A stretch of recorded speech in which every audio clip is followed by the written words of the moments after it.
Hey everyone, another Still Small Monday coming to you. Today we're going to talk about solitude.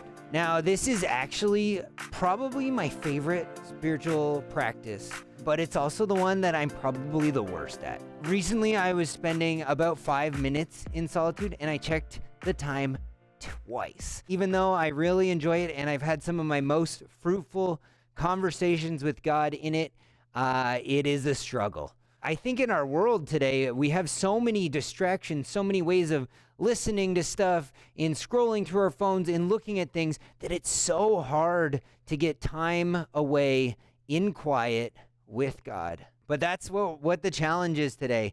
And I remember when I was in seminary, our professor had a challenge to us that we had to spend an hour in solitude. I believe it was every single day. And then at the end of the week, we had to spend 5 or 6 hours in solitude. Let me tell you, 1 hour is a challenge, and I would encourage you start with 10 or 15 minutes. Spending 6 hours was a whole nother thing. We were only allowed to take our Bible and a notebook. I spent some time outside for it, and that can be a really good way is in nature. You get to just listen to nature a little bit and to just be peaceful and quiet yourself before God. But we know that Jesus frequently did this. He frequently spent time in solitude, removed from the hustle and bustle of life, and prayed with God, sometimes spending the whole night in prayer. And I think that sets a little bit of a template for us that might not be something that we get hours on end every single day, but every once in a while, spending a full hour or maybe even more could be really good for our connection with God in our world that has so many distractions. I'm just going to read you a small quote from Henry Nouwen's book, Out of Solitude. It's super short and a great little read. When I say super short, I mean like 50-something pages. So let me just read you this quote. And it says, "In solitude, we can slowly unmask the illusion of our possessiveness and discover in the center of our own self that we are not what we can conquer, but what is given to us. In solitude, we can listen to the voice of him who spoke to us before we could speak a word, who healed us before we could make any gesture to help, who set us free long before we could free others, and who loved us long before we could give love to anyone.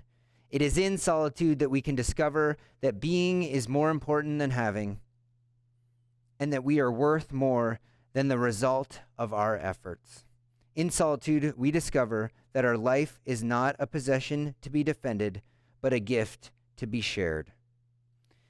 It's there we recognize that the healing words we speak are not just our own, but are given to us, that the love we can express is part of a greater love, and that the new life we bring forth is not a property to cling to, but a gift to be received."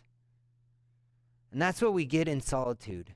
When we take some intentional time to be with God, we can connect with him, we understand where our help comes from, and we can see just how fruitful our relationship with him really is and can be. Take some time this week to be in solitude. Like I said, 10 minutes is a great start.